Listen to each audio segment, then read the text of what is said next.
Hello दोस्तों, आज हम लोग स्टार्ट करने वाले बायोलॉजी क्लास 10th का लेसन 1 जीव प्रक्रम। हम लोग स्टार्ट करेंगे आज जीव प्रक्रम। देखिए, क्लास 10th में बायोलॉजी जो है वो लेसन 1 है जीव प्रक्रम, जिसमें पहला ही चैप्टर का नाम है जीव प्रक्रम। तो सबसे पहले हम लोग जानते हैं बायोलॉजी यानी जीव विज्ञान होता क्या है। देखिए, सजीवों का अध्ययन जीव विज्ञान कहलाता है। पहले हम लोग देखते हैं जीव विज्ञान। देखिए, जीव विज्ञान जो होता है, जीव विज्ञान, देखिए सजीवों का अध्ययन जीव विज्ञान कहलाता है। सजीव का अध्ययन जीव विज्ञान कहलाता है। सजीवों का अध्ययन जीव विज्ञान कहलाता है। देखिए, जीव विज्ञान क्या होता है? जिसमें कोई व्यक्ति श्वसन की क्रिया कर सकता है, प्रकाश संश्लेषण की क्रिया कर सकता है, वो सजीव होता है। तो सजीव के अध्ययन को जीव विज्ञान कहते हैं। जीव विज्ञान के मुख्य 2 शाखाएं होते हैं, 2 भागों में बांट के देख सकते हैं। हम एक को बॉटनी कह सकते हैं, एक को जूलॉजी कह सकते हैं, एक वनस्पति विज्ञान और एक प्राणी विज्ञान। एक होता है प्राणी विज्ञान और एक होता है वनस्पति विज्ञान। वनस्पति विज्ञान तो मुख्य शाखाएं 2 होते हैं। देखिए, हमको थोड़ा सा टॉपिक वनस्पति विज्ञान यानी कि थोड़ा सा जूलॉजी में से पढ़ना है, बॉटनी से पढ़ना है, और ज़्यादा टॉपिक हम लोग को जूलॉजी पे ध्यान देना है। देखिए, तो होता क्या है कि जीव विज्ञान का जनक कौन होता है? तो जीव विज्ञान का जनक एक व्यक्ति थे जिनका नाम था अरस्तु। जीव विज्ञान का जनक अरस्तु है। देखिए, आपसे एग्जाम में कोई पूछ दे जनक यानी कि फादर ऑफ बायोलॉजी यानी कि कौन है, तो हम कह सकते हैं अरस्तु। अगर ध्यान से देखेंगे तो जीव विज्ञान के प्राणी विज्ञान वाले टॉपिक यानी कि हम कह सकते हैं इसका भी जनक कौन है? अरस्तु। ऐसे भी बायोलॉजी का जनक अरस्तु है, लेकिन सबसे स्पेशल ये प्राणी विज्ञान में अरस्तु है। तो हम लोग सबसे पहला चैप्टर का जो नाम है, वो चैप्टर जो हमारा है वो है जीव प्रक्रम। देखिए, जिस क्रिया द्वारा जीव अपना अनुरक्षण करती है उसे जीव प्रक्रम कहते हैं। तो हम लोग पहले स्टार्ट करते हैं जीव प्रक्रम क्या है। तो उससे पहले हम लोग कुछ जीव देख लेते हैं कि जो पूरे कोशिकाएं होती हैं वो 2 प्रकार की होती हैं।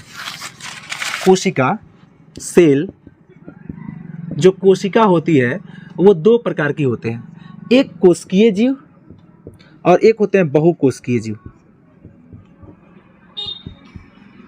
सेल, एक कोशिकीय सेल और एक बहुकोशिकीय जीव, यानी कि एक कोशिकीय जीव और बहुकोशिकीय। देखिए, जो जीव एक कोशिका से मिलकर बना है उसे एक कोशिकीय जीव कहते हैं, और जो जीव अधिक कोशिकाओं से मिलकर बने हैं, ज्यादा कोशिका से मिलकर बने हैं, उसे बहुकोशिकीय जीव कहते हैं। जैसे मान लीजिए अमीबा एक कोशिकीय जीव है, पैरामीशियम एक कोशिकीय जीव है, इग्लिना एक कोशिकीय जीव है, ये सभी चीज एक कोशिकीय जीव है। जैसे बहुकोशिकीय की बात करेंगे तो गाय, भैंस, मनुष्य, घोड़ा, ये सभी इत्यादि, हाथी, ये सभी बहुकोशिकीय जीव है, क्योंकि इनका शरीर जो होता है वो एक नहीं, एक से अधिक कोशिकाओं से यानी बहुत सारे कोशिकाओं से मिलकर बना है। आप क्लास 9th में पढ़े होंगे कि जीवों का संरचनात्मक और क्रियात्मक इकाई, कोशिका एक संरचनात्मक और क्रियात्मक इकाई होते हैं जिससे मनुष्य का शरीर बना हुआ है। यानी कि बहुत सारे कोशिकाएं मिलके हमारे शरीर बनता है। जैसे बहुत सारे कोशिकाओं मिलते हैं तो उत्तक बनता है, उत्तक अंग बनता है, अंग से अंग तंत्र बनता है, अंग तंत्र से शरीर, उसके बाद से हमारा बॉडी बन जाता है। तो ये होता है। तो हम इसको परिभाषित कर सकते हैं कि वैसा जीव जिनका शरीर एक कोशिका से मिलकर बना है उसे एक कोशिकीय सेल यानी सेल कोशिका कहते हैं, और वैसा जीव जिनका बहुत सारे कोशिकाओं से मिलकर बना है उसे बहुकोशिकीय जीव कहते हैं। यदि आप इस जितना ही टॉपिक को पढ़ाया जा रहा है आप लोग को, अगर इस टॉपिक का आपको वीडियो देख रहे हैं तो इसका नोट्स भी बनाना आपको उचित होगा। तो जितना ही आपको नोट्स बनाना है, इस वीडियो के डिस्क्रिप्शन में मैं नोट्स डाल दूंगा PDF, इसका डाउनलोड करके आप वहाँ से नोट्स बना सकते हैं। यहाँ से पढ़िए और वहाँ से नोट्स बना लीजिए। तो उसके बाद से आता है कोशिका। कोशिका खत्म हो गया। अब 3-4 टॉपिक पूछ लेगा कि शरीर का सबसे लंबी कोशिका कौन होती है। तो एक कोशिका होता है तंत्रिका कोशिका, सबसे लंबा का बात करेगा, सबसे लंबा कोशिका तंत्रिका कोशिका। दूसरा पॉइंट पूछ ले सकता है आपसे कि सबसे बड़ा कोशिका, तो स्टिच ऑफ एग, शुतुरमुर्ग का अंडा, शुतुरमुर्ग का अंडा, ये सबसे बड़ा है। क्या है? सबसे बड़ा। ओवरऑल दुनिया में सबसे बड़ा कोशिका शुतुरमुर्ग का अंडा। और तीसरा क्वेश्चन आपसे पूछ सकता है कि मनुष्य का शरीर का सबसे बड़ा कोशिका तो अंडाणु होता है। अंडाणु ये होता है मनुष्य के शरीर का सबसे बड़ा कोशिका। मनुष्य के शरीर का सबसे बड़ा कोशिका। तीसरा आपसे चौथा क्वेश्चन कर सकता है कि मनुष्य के शरीर का सबसे छोटा कोशिका कौन होता है? तो शुक्राणु होता है। क्या होता है? शुक्राणु। ये मनुष्य का सबसे ये बड़ा होता है और ये वाला मनुष्य के शरीर का सबसे छोटा होता है। ये टॉपिक। एक ओवरऑल ये भी पूछ सकता है कि सबसे छोटा कौन होता है? तो एक छोटा होता है माइक्रोप्लाज्मा, सबसे छोटा माइक्रोप्लाज्मा कोशिका, यानी सबसे छोटी कोशिका जो होती है माइक्रोप्लाज्मा होता है। तो एग्जाम में ये सभी क्वेश्चन आपसे पूछ सकता है, पूछेगा बताओ कि सब जीव विज्ञान क्या है? तो सजीवों का अध्ययन जीव विज्ञान कहलाता है। पूछ सकता है जीव विज्ञान कितने शाखाएं? तो 2 होते हैं, एक जूलॉजी और एक बॉटनी, एक प्राणी विज्ञान और एक वनस्पति विज्ञान। दूसरा पॉइंट आपसे पूछ सकता है कोशिका कितने प्रकार की होती है? तो कोशिकाएं दुनिया में 2 प्रकार की होती है, एक कोशिकीय और बहुकोशिकीय। तो एक कोशिका वैसा जीव जिनका शरीर एक कोशिका से मिलकर बना है उसे एक कोशिकीय जीव कहते हैं, और वैसा जीव जिनका शरीर बहुत सारे कोशिका से मिलकर बना है उसे बहुकोशिकीय कह सकते हैं। जैसे एक क्वेश्चन आपसे यहाँ से कर सकता है कि तंत्रिका कोशिका। देखिए मनुष्य के शरीर या ऐसे भी सबसे लंबा कोशिका है वो तंत्रिका कोशिका है। जो सबसे बड़ा कोशिका है वो शुतुरमुर्ग का अंडा स्टिच ऑफ एग है। लेकिन मनुष्य में पूछेगा कि मनुष्य के शरीर में सबसे बड़ा कोशिका तो अंडाणु होता है जो फीमेल में पाया जाता है। और पूछ दे आपसे क्वेश्चन कि मनुष्य के शरीर का सबसे बड़ा कोशिका शुक्राणु जो मेल में पाया जाता है। और यहाँ पे इसका मैं चित्र दिखाऊं तो अंडाणु का चित्र कुछ इस टाइप का होता है और शुक्राणु का चित्र कुछ इस टाइप का होता है। ये हेड होता है और ये टेल होता है, इस टाइप का होता है।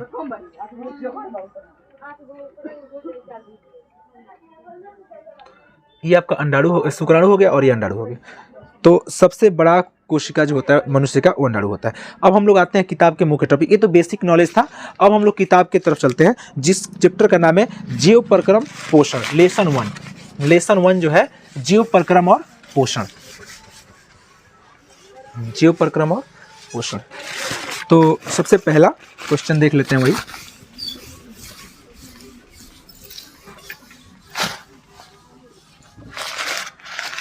सबसे पहला इसमें टॉपिक आता है जीव परक्रम। जीव, ये आपका चैप्टर का नाम भी है लेसन 1, जीव परक्रम और पोषण, न्यूट्रिशन। यहां देखिए जीव परक्रम। देखिए जिस क्रिया द्वारा जीव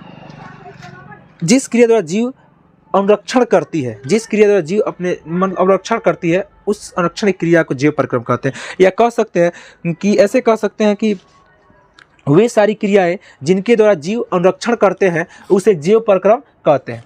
पोषण, जिस विधि द्वारा जीव जंतु अपना भोजन प्राप्त करते हैं उसे पोषण कहा जाता है। तो एक आपसे क्वेश्चन यहाँ से पूछ सकता है जीव परक्रम, जीव परक्रम, जीव परक्रम। और तो हम कह सकते हैं वे सारी क्रियाएं जिनके द्वारा जीव अनुरक्षण करते हैं उसे जीव परक्रम कहते हैं। तो ये टॉपिक क्लियर हुआ आप लोग का। जिस तरह मान लीजिए कि हम लोग का रोज काम है खाना खाना, सुबह में खाते हैं फिर शाम को खाएंगे, सुबह में खाना खाते हैं शाम, ये हम लोग क्रिया रोज रोज करते हैं यानी प्रतिदिन दोहराते हैं। इसलिए हम कह सकते हैं कि एक तरह से ये रोज का हमारा क्रिया है, एक तरह से रोज हम करते हैं ऐसे। इसी तरह जीव जिस क्रिया द्वारा रक्षण करते हैं उसे जीव परक्रम कहते हैं।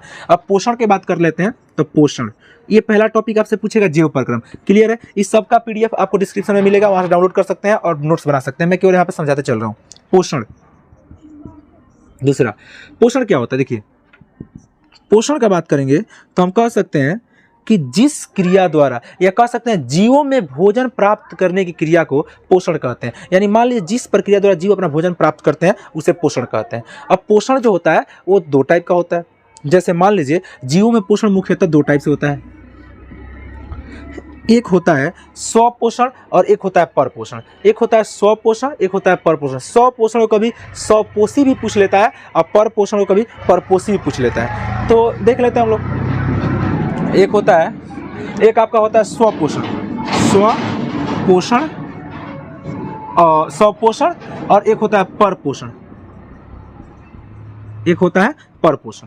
तो ध्यान दीजिए, एक होता है स्वपोषण और एक होता है परपोषण। कभी स्वपोषण को परपोषी भी पूछेगा और एक कहता है परपोषण, यानी इसे परपोषी भी कह देता है। आप थोड़ा इधर देखिए तो स्वपोषण वैसा जीव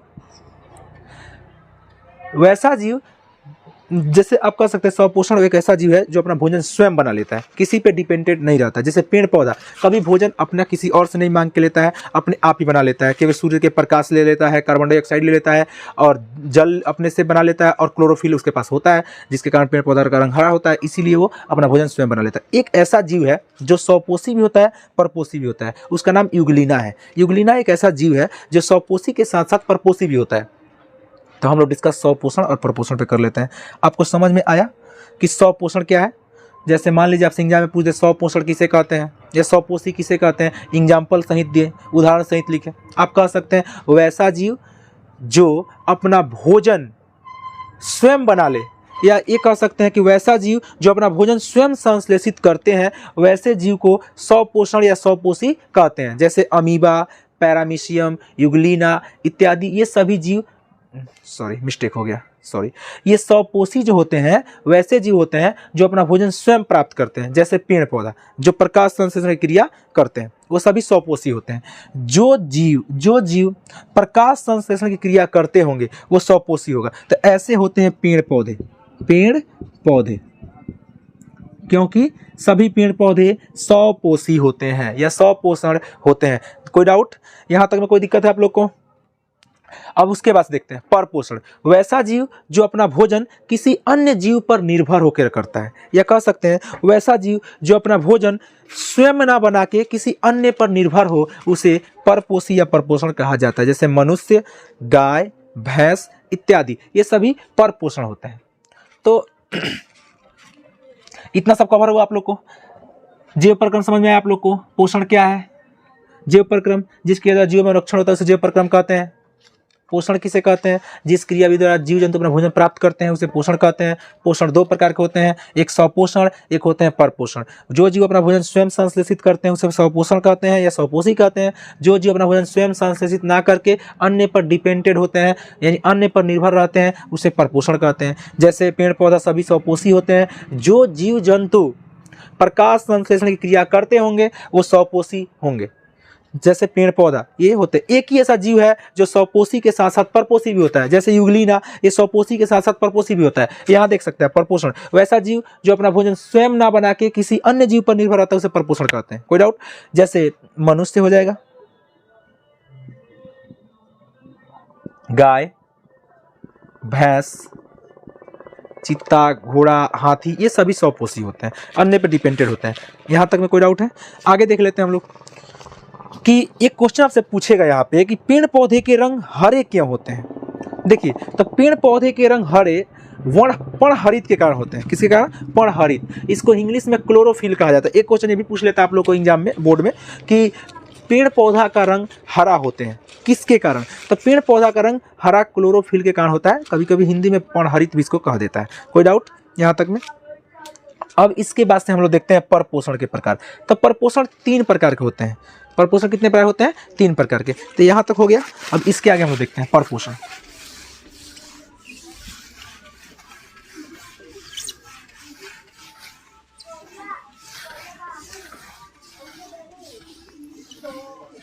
तो पोषण बता दिया आप लोगों को। पोषण 2 प्रकार के होते हैं, एक स्वपोषण और एक होते हैं परपोषण। अब परपोषण के भी कुछ प्रकार होते हैं। मैं आप लोग स्वपोषण परपोषण समझा चुका हूँ, कोई डाउट नहीं है इसमें। अब हम लोग आते हैं परपोषण में। तो परपोषण 3 प्रकार के होते हैं, 3 प्रकार के, बेसिकली 3 प्रकार के। एक होते हैं आपका, पहला अगर बात किया जाए तो पहला होता है मृतजीवी पोषण। कौन होता है? मृतजीवी पोषण। मृतजीवी पोषण, एक मृतजीवी पोषण होते हैं। अगर दूसरा का बात करेंगे तो दूसरा हमारा होता है परजीवी पोषण। परजीवी पोषण। और एक लास्ट जो होता है वो होता है प्राणी संपोषण। प्राणी संपोषण, प्राणी संपोषण। ये आपका 3 प्रकार के होते हैं। एग्जाम में कभी भी पूछ सकता है कि पोषण कितने प्रकार के? तो 2 प्रकार के, एक स्वपोषी एक परपोषी। अब आपसे ये भी पूछ सकता है कि परपोषण कितने प्रकार के होते हैं, व्याख्या सहित कीजिए। तो परपोषण 3 प्रकार के होते हैं, एक होते हैं मृतजीवी पोषण, एक होते हैं परजीवी पोषण, एक होते हैं प्राणी संपोषण। चलिए हम लोग समझते हैं मृतजीवी पोषण क्या है। ये तीनों पोषण आपसे एग्जाम में कहेगा मृतजीवी पोषण क्या है, तो मृत जीव पोषण जो होता है, वैसा जीव जो अपना भोजन मरे हुए जीव से यानी मृत जीव से बना लेते हैं उसे मृत जीव पोषण कहते हैं। वैसा जीव जो अपना भोजन मरे हुए जीव से प्राप्त कर लेते हैं उसे मृत जीव पोषण कहते हैं। जैसे कवक, बैक्टीरिया, शैवाल। जैसे मान लीजिए कोई कुछ मर गया, कोई जीव मर गया, अब उसके पास जाए कोई जीव खा लेता है। इसमें क्या होता है कि एक व्यक्ति को इसमें होता है क्या कि एक व्यक्ति को फायदा होता है और एक को ना तो फायदा ना तो घाटा। जैसे मान लीजिए कोई एक कुत्ता है रोड पे मर गया, अब उस मर गया तो उसके ऊपर से कौवा जो भी गीद वगैरह सब खाएंगे, तो उसमें से जो खा लेंगे यानी कौवा को गीद को फायदा होगा, पर जो मरा है उसको फायदा नहीं होगा। तो ये कह सकते हैं मरे हुए जीव से, वैसा जीव जो मरे हुए जीव से भोजन प्राप्त कर ले उसे मृत जीव पोषण कहते हैं। जैसे एग्जाम्पल के तौर पर कवक, बैक्टीरिया, प्रोटोजोआ। कवक, bacteria, protozoa, protozoa, protozoa, protozoa, protozoa, ये होते हैं। तो ये आपका एग्जाम्पल हो गया ETC। यानी इसमें एक को लाभ, एक को ना तो लाभ ना तो हानि, लॉस ना तो प्रॉफिट। यानी कि वैसा जीव जो अपने भोजन मृत जीव से प्राप्त कर ले यानी मरे हुए जीव से बना ले उसे मृत जीव पोषण कहा जाता है। अब बात आ गई आप लोग का परजीवी पोषण। देखिए परजीवी पोषण क्या होता है, ऐसा जीव जो किसी अन्य जीव के अंदर जाके अपना भोजन बना ले। जैसे मान लीजिए कोरोना, देखिए कोरोना आया था, तो कोरोना में क्या होता था कि कोविड-19 हमारे अंदर आता था, वो हमारे अंदर आके अपना भोजन बनाता था, पर हम लोग क्या होते थे, बीमार होते थे, मर जाते थे। तो यही ना होता था। देखिए वो एक जीव किसी जीव के अंदर प्रवेश एंट्री किया और उसको एक तरह से मार दिया, ऐसे जीव कह सकते हैं परजीवी।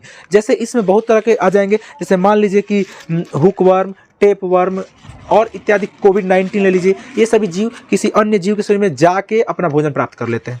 जैसे कोई बीमारी हो गया, जैसे कोरोना हो गया किसी को, तो उसमें कोरोना उसके बॉडी के अंदर आ जाता है, फिर वो उसको मारने लगता है, तो यानी उसके जीव के अंदर। लेकिन याद रखिएगा, इसमें एक बात याद रखिएगा, जिस जीव के अंदर जाके वो अपना भोजन बनाता है तो वो जीव उसमें पोषी कहलाता है। ये भी अपना भोजन तरल के रूप में करते हैं, ये भी अपना भोजन तरल के रूप में लेते हैं। ठीक है, तो वैसा जीव जो किसी अन्य जीव के शरीर में जाके अपना भोजन बना ले उसे परजीवी पोषण कहते हैं। जिसके शरीर में जाएंगे वो पोषी होंगे, अपना भोजन ये तरल के रूप में कर लेते हैं। समझ में आ गया? कोई डाउट? इसमें हुकवर्म, टेपवर्म, कोविड-19 और भी ले सकते हैं हम लोग, जैसे एंट अमीबा, टेपवर्म, तो ये सभी हो गया। अब प्राणी संपोषण, वैसा जीव जो अपना भोजन तरल और ठोस दोनों के रूप में कर ले उसे हम लोग प्राणी संपोषण कहते हैं। जैसे मनुष्य, मेढक, अमीबा इत्यादि, ये सभी क्या होते हैं, प्राणी संपोषण होते हैं। यानी ऐसा जीव जो अपना भोजन किसी रूप में यानी कि तरल के रूप में भी और ठोस के रूप में। तरल का मतलब होता है लुब्रिकेंट होता है, यानी कि वो थोड़ा चिपचिपा टाइप होता है, जैसे आप दही वगैरह देख लीजिए उस तरह का होता है। यानी कि उस तरह का भी हम लोग ठोस में भी रोटी खा लेते हैं और तरल में दूध वगैरह पी लेते हैं। तो इस तरह से हम बता सकते हैं कि वैसा जीव जो अपना भोजन तरल और ठोस दोनों के रूप में करे, इन दोनों अवस्था में करे, उसे हम प्राणी संपोषण कहते हैं। Any doubt? यहाँ तक में समझ गए? यहाँ तक में कोई दिक्कत है? नहीं है? तो यहाँ तक में कोई अगर दिक्कत नहीं है तो आगे हम कल आप लोगों को प्रकाश सेशन स्टार्ट करेंगे। थैंक यू वेरी मच, आज के लिए इतना काफ़ी है।